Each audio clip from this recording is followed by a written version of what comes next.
Hey everybody, welcome to AEW Dynamite After Dark. This is Zanman Shane Sabunya, along with my good buddy, the Honorable Jeff. Hello. And Jeff, I think once again this week, AEW nailed their formula. I was gonna say that too. This was a great episode considering storylines move forward. We had some really good TV matches, and I know you hate that with the TV versus regular matches, but in all reality, there are some limitations with TV, and they had some really good TV matches. I was really They did. impressed. I enjoyed all the matches on this show. I think. Yeah, and I'm the same. I was really impressed with this week's episode. I thought it was really well done. I'm really starting to like the WCW vibe that we're getting with the beatdown at the end of the night, and everything about it is just really well done.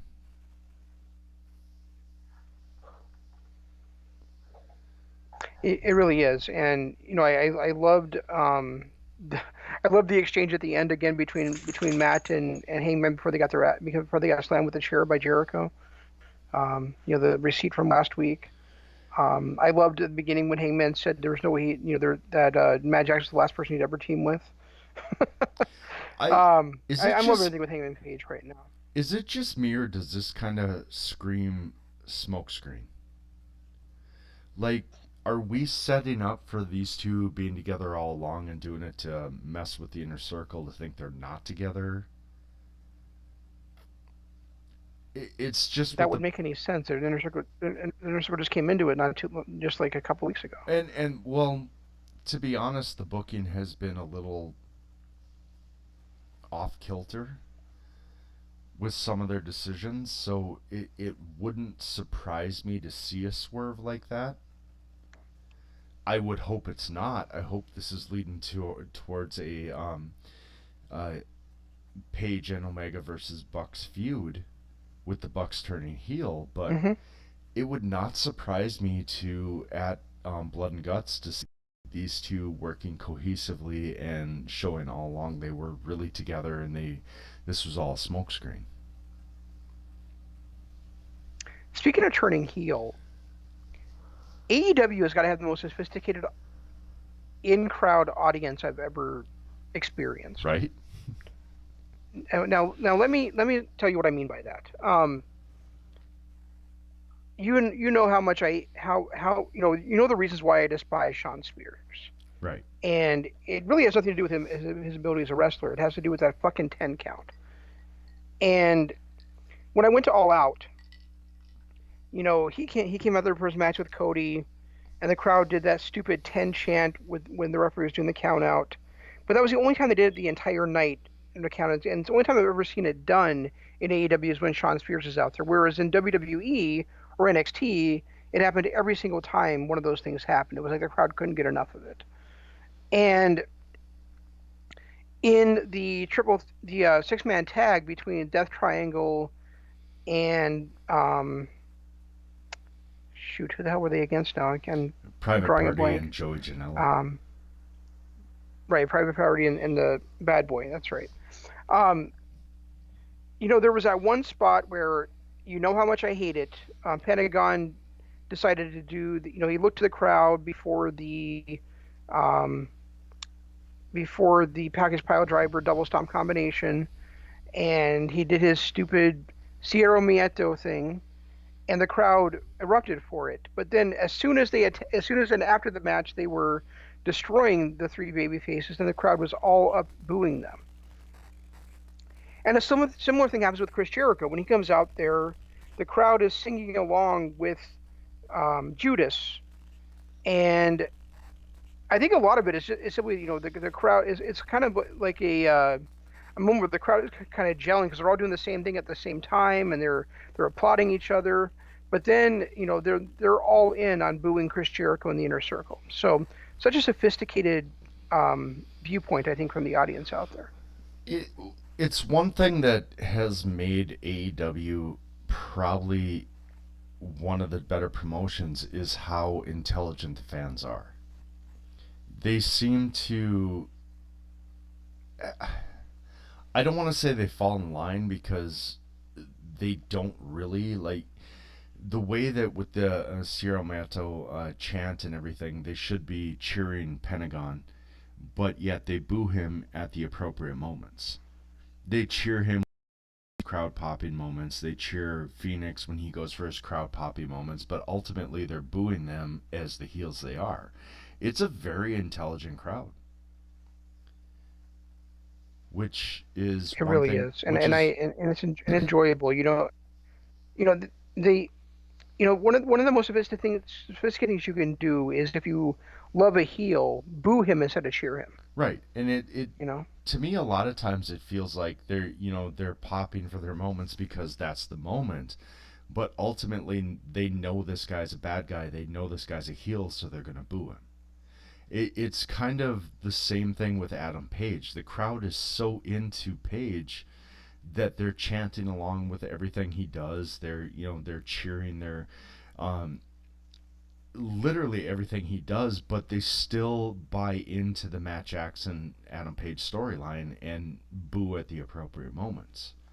It's I've been impressed with the crowd and how they've handled themselves throughout basically the last I'd say 4 or 5 weeks. They really do cheer at the appropriate moments, and it's something nice to see. It happened with the B Priestley. B Priestley was booed throughout her match, but the second she turned on Nyla Rose, she was cheered. It's a right? really smart crowd, and they really do lend a lot to the product, which is refreshing. They're not just buying into whatever they're supposed to buy into.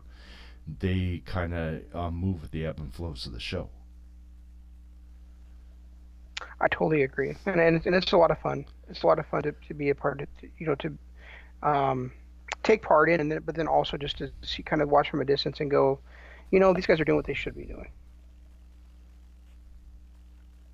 And I think a part of that is that AEW really does get people over organically, and they don't try to shove anybody down, down throats that shouldn't be. We talked about the librarian stuff a little bit last night, and um, they know it isn't working, so they, they'll still come out there, but it's not like they're making it a focal point like they did for the first couple of shows. Well, and they made it a focal point. I'm not sure if they were doing it as a joke or if they were doing it just to, see if something would stick. But they made a big deal of it on being the elite and all the Road to shows and brought out the librarians, introduced them, and so on. But when they saw it wasn't working, they just kind of like, okay, you guys are now jobbers. It's just the way it's going to be. It feels to me, and as I was watching the show, we talked about it last night, is there's a big late 90s, mid to late 90s WCW feel to this show. And it's not because of Tony Schiavone, it's because they are following a formula that worked, that got the most amount of fans invested in programming. They're telling real storylines. They're keeping their wrestlers. I I don't want to say real again, but they're keeping the wrestlers um, genuine to the audiences. They're telling the story the way it should be told. They're not jumping around, skipping around, and moving things on dime. And they're giving us decent matches at the same time. So it really does have a 96, 97, maybe early 98 WCW feel to it. I really enjoy what they're doing. It's one thing that I'm looking forward to every single week is to watch this show. Yeah, me too. It really is a blast to watch every single week. There's been a couple weeks that we didn't care for it too much, but we've always been entertained by it. And I think that I really think they've been finding their groove for the last 4 or 5 weeks, and they just have that formula just nailed down right now. And yeah, I don't know what else to say. It was so good, and um, you know, I, I guess the one thing that I looked at is Jim Ross has been saying for 2 weeks, you guys are really going to love the rules for not war games, for blood and guts. But it really is war games. They just can't call it that. Right. And I love how they're calling it blood and guts, because that's Vince McMahon said that all TNT was going to get on that show was blood and guts, and so it's kind of a subversion of a criticism by a guy who's been bastardizing wrestling for the last how many years, um, how many decades for that matter. Um, but I'm not really sure I like the 2 minute thing. I mean, I know you said it's you got to couch TV matches versus pay-per-view matches, but 2 minutes is just not a lot of time for any team to have an advantage. Well, that's the original War Games stipulation was you get 5 minutes for the first round and then 2 minutes after that. And then Okay, so I guess I didn't remember it being 2 minutes. So yeah, yeah, that's the case. Then yeah. because the first two guys will get 5 minutes, and then after that first 5 minutes is up, then it's alternating every 2 minutes until everybody's in it, and then the match actually starts. And the only way I'm really happy they went to the no pinfall stipulation. It has to be a submission. It has to be a referee stoppage. There is no. And the roof on top of the cage. Yeah, and I really wish they had gone to the submission only. You have to make your team give up the way that WCW did it in the early '90s, but I'm okay with the referee stoppage portion too. Just because we're 20 years after, and it's not people aren't giving up to um, basic holds anymore like they used to. And by Except for Ortiz tonight. basic holds, I mean the figure four.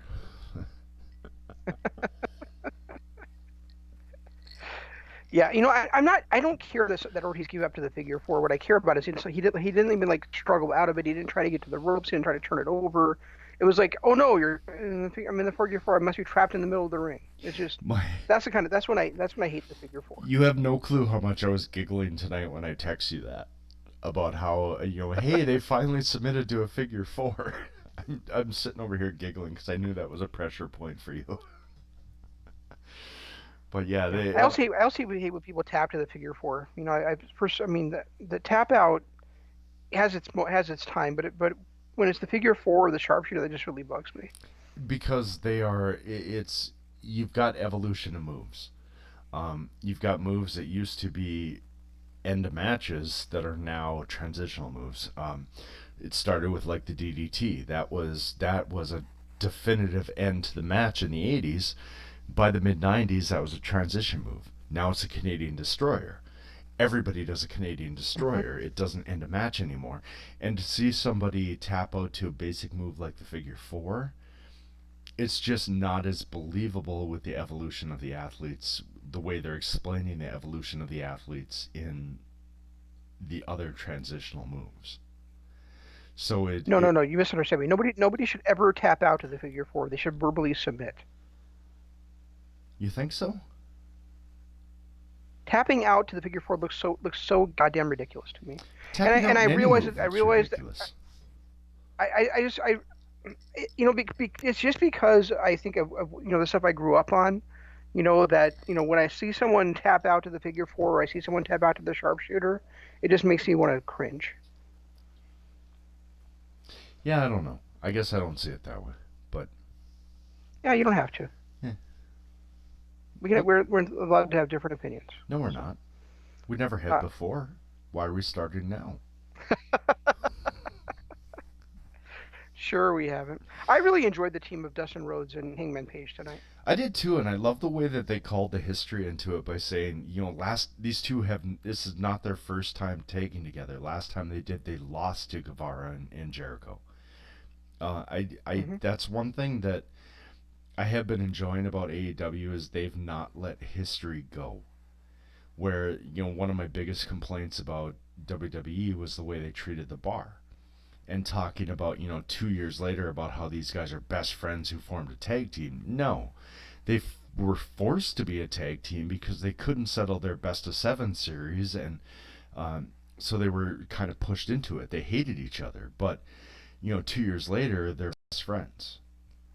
And I love the fact that AEW has not done that. They've really stuck with what's happened in the past is still relevant. Granted, maybe that's only because it's been 6 months that they've been in existence, But the reality is they've really stuck with storylines and the way that people have acted together. Right, and I had totally forgotten they teamed up before, but when they said it, I was reminded of it, of course, and it was great for them to call back to something that because I mean it was just an obscure kind of one-off match that they had when they teamed before um against the Inner Circle. So Right, so it um wasn't going to be something that there you was would that spot like at the remember. beginning of the match. I kind of Yeah, there was that spot kind of at the beginning of the match. I kind of made me shake my head when Excalibur's like, "Oh, Hangman Page made the reluctant tag to Dustin." Meanwhile, right before that, Hangman had said to Dustin, "You want to get in here, kick his ass? Okay, I'll tag you." Right, It's like how exactly. reluctant could that possibly have been? Yeah, I didn't. That one kind of jumped out at me too. It was It like, was the okay. exact opposite as reluctance. Well, and I mean, before that tag too, they were talking about how he's trusting Dustin. Even though they didn't talk beforehand, they're still getting along well as tag team partners and the cohesion, all that stuff. And then he pulled that reluctant tag thing, and I was like, wait a minute, that's exactly opposite of everything you guys have said up until now. Yeah, the only person in the history of AEW that Adam Page has ever reluctantly tagged Is Matt Jackson. was um, Matt Jackson. And didn't he refuse to take Matt? I did. That was another thing. Starting the way they did is not something I've seen before, or in I by before I mean within the last 20 years. Was starting with a interview that happened earlier on in the night or earlier on the day with Adam Page. I thought that was kind of a unique little twist and another way to call back to the mid to late 90s with the way they're doing things. Yeah, that was really cool. Do you think that what we talked about last night about how one of the member of the elite has to be left out of this because it's 5-on-5? Do you think it's going to be Kenny because of his broken hand? No, I think it's gonna be Cody. Okay, And the more I thought about it, because last night we talked because about. they definitely said tonight that Hangman Page is in the match. Well, yeah, and it's just the way, and you brought it up last night. The way the storylines are going is that Cody's gonna have his one-on-one with Lance Archer. I can't see that building for another 2.5, 3 months. That's gonna have some payoff here soon. Yeah, that was kind of cool to see the Murder Hawk there tonight. Yeah, it was, American Psycho, whatever you want to call him. Lance Archer and they there really. with Jake, and then threatening to step off the rail a couple of times, and you know it's always great when you can build suspense between two performers without them ever touching each other. Well, and they did a good job of getting him over too. Whatever we think of Jim Ross, he and Shivani did a really good job of talking up Lance Archer to make him a lot bigger deal because American audiences aren't really familiar. He's been out of America for what, 10 years? 10, 12 years? So the fact that they were able to talk him up the way that they did really brings a lot of credence to him and what he can do. I've had very little complaint about Jim Ross over the last month or so. He's been he It feels like it feels like ever since they did the Chelsea Baker thing where she criticized him for getting everybody's names wrong, he's maybe messed up like one time since then. well. And the only thing that still bothers me is when he calls Jungle Boy Jim, See or I mean the Jungle Boy Jack. Because I think that's so dumb. But I was gonna mention that too. I actually really enjoyed Britt Baker's promo tonight. I felt like she might have finally hit her stride. I that spot with her and Swole, where she was like, the only reason you're popular is because of your boyfriend, and she had mentioned no, it's it was, they kind of called back not only Cedric Alexander because of he's married to Big Swole, but they brought up the Adam Cole thing too. I felt like that was a unique touch that I wouldn't have expected. Yeah, I had no idea Cedric Alexander was married to Big Swole. I had to look it up after they mentioned, her boyfriend. Right. Yeah, I did the same thing. The first thing I did was Google it to find out who she's married to. But um, for insiders, that's kind of that little tug. And you look at the fact that Adam Cole is, Britt Baker's boyfriend, and then Cedric is Big Swole's husband. It laid a little more credence to that promo. And I really You keep saying enjoyed Britt Baker. Are you talking about Britt Green or Chelsea Baker? I'm not sure which one you're talking about. both. Okay. I'll be honest. I actually enjoyed her promo tonight. I loved her the way that she worked the crowd. I loved the way that she interacted with Tony. When she went to hide behind Tony, I thought that was a great moment. I just really liked her promo tonight, which is odd because No, I've I did hated too. every one of them. I've liked their last several promos actually. Ever since she did the commentary, when she brought Tony out the coffee, I've really liked the way that they're portraying her. And I thought it was stupid the way that she, was turning heel on the announcers and not the other wrestlers. So the fact that she was able to turn even me was a strong moment. And it's funny that Tony Schiavone said like how many 40-year veteran in pro wrestling and she doesn't know how to spell his name. Right. That was pretty good. It's hilarious. Yeah, there was a lot of good moments, in that. Not just that promo, and even Big Swole. I mean, as much as I can't stand her gimmick, I felt like she kind of nailed her promo tonight too. Yeah, definitely. I don't think I had a negative tonight, to be honest with you. The whole 2 hours was strong. It was strong. It flew by, and that's the other thing with Dynamite is it flies by. I have to get our program set up to go before we go live, and I'm always like, wait, it's 8:45. I need to get on there and get that ready to go. Yeah, I'm the same way. Tonight it was 8:30, and I'm like, okay, I gotta boot up my computer. I gotta get everything going, and it was shocking that it was already 8:30. I'm like, there's no way it's been an hour and a half of this. But every match had its moments, and even the Lucha Express versus MJF and Butcher and Blade, there was a lot of fun moments in that. I felt like the right guys won it, and they beat the right guy too, because Luchasaurus, even though he's been on the losing end, has he been pinned yet? Not that I recall. I don't feel like he's been pinned at all. I feel like it's Marco Stunt that's taken the brunt of the losses, but that's explainable. And the way that MJF pulled it off tonight, and just his actions with the bee stings and all that stuff, that was a really well done match.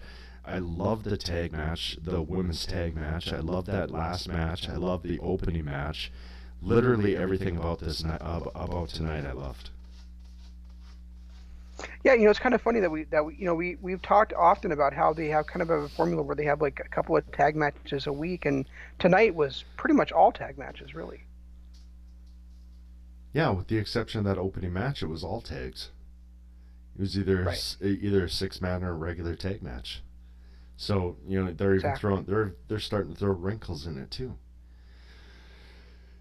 The other Yeah, thing that my only real negative, I guess from tonight, and this isn't even really a negative. It's just the kind of the way I felt at the moment was, oh, Joey Janela, yay! But during the match, he was great. yeah, So he was. it's really it was a lot of fun. And I really like the way they did the two swerves by keeping Dark Order relevant in a Christopher Daniels promo and keeping Darby Allin relevant in a Chris Jericho promo. I liked both those. What are you saying? Relevant?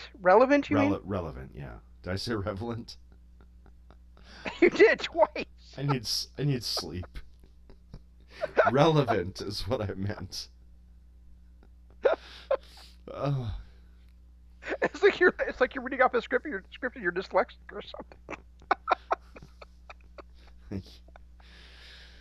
not far off. Um, no, but the fact that they kept those two guys relevant without actually showing them on screen, I thought was Hmm. really well done too. I love the Chris Daniels promo. I love the mockery of the Darby Allin promos by Jericho and Guevara. It was both those were a lot of fun. So with the here's the thing that confused me now since you brought up the Dark Order thing. So Christopher Daniels in his promo said, I want a singles match against both Evil Uno and Stu Grayson, right? Right. And I'm going to beat them both, and then when the Exalted One doesn't come out and save you, then we'll prove that then I'll prove that Exalted One doesn't actually exist. But yet the And Exalted then One's like going to 10 show up minutes next later, week. they said Exalted One is going to be debuting on next week's show. Yeah, that kind of caught me too. Maybe there's going to be two singles matches. Maybe it's a gauntlet match. I don't know. I was wondering that too. Is like, does that mean they're going to have them both on next week's show? And maybe they will, and that'll be a lot of fun. I always enjoy Christopher Daniels.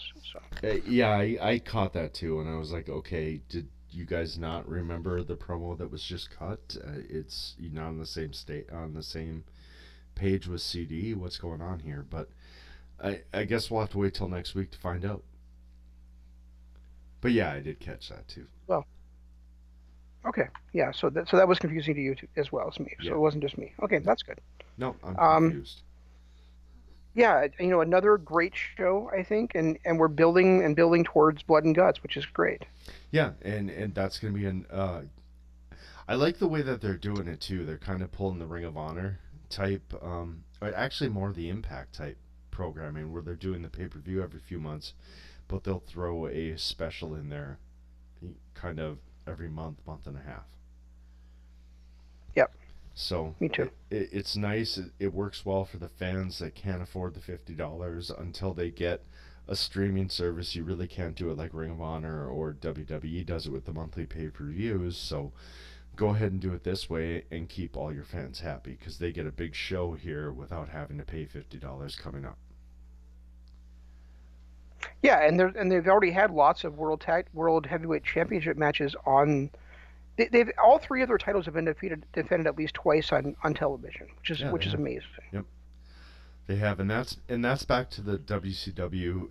And I hate to keep bringing it back to WCW, but that is literally the formula they had in the 90s where it's like you have to watch the weekly show because you never know what's going to happen. Title can change hand at any time. And granted, it hasn't yet on free. Well, I guess on the cruise that was considered free TV, wasn't it? Why wouldn't it be? Well, I'm just thinking timelines. That was actually on Dynamite. That wasn't a Yeah, special. it was part Okay. of the Bash at the Beach Dynamite thing. So we've Beach already. Blast. No, it was Bash at the Beach, wasn't it? Yeah, so Yeah, we've Bash at the already Beach. seen we've already seen titles change hands on TV. So you've got to watch every week because you never know what's going to happen. Yeah, the women's title changed hands on TV, and the tag title changed hands on TV. And remember, we're only on the second champion for each of those belts. Right.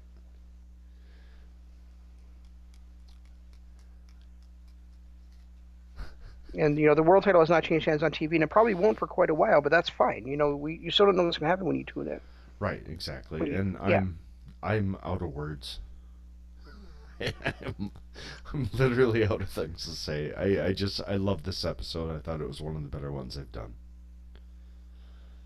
I felt like totally everything. agree. I felt like everything was crisp. I liked the promos. I liked the mockery of the promos with the Christopher Daniels and Jericho stuff. I just everything about this episode I really liked. Yes, and the only other thing I have left to say is that I really love the way that they're elevating the young talent. We see it every week to week. They're elevating Sammy Guevara, MJF, Hangman Page, Darby Allin, the Lucha Bros pack. The young guys that are going to be big stars for them in the future. And I realize Pac isn't that young, but you get my point. Yeah, neither is Pentagon, but Ray Phoenix is. I think he's what 4 years younger than Pentagon. So, but even still, I mean, these are guys who weren't necessarily household names. That even though Hangman Page is what 31, I think, so he's not necessarily. Hangman Page is 26 or 27, dude. No, he's older than that. He's You absolutely. always get this shit wrong, man. Well, it's a possibility. I thought he was in his 30s. I don't know why I think No. that, but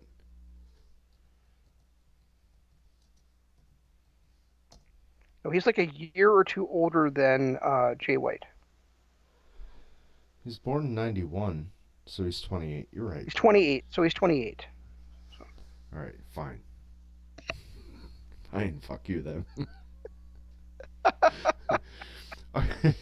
But still, I mean, still, when you look at MJF and Sammy Guevara and Darby Allin, they're 22, 23. MJF turns 24 this weekend. And he's 28. They are doing a great job of pushing their young talent. We said that last night too. That's one of their high spots is that they're really pushing the young guys and making them relevant and building stars for the future. Right. Pentagon is 35, and Ray Phoenix is 29. Yeah. So just turned 29 a few months ago. So we've got 29, 28. What is Pac?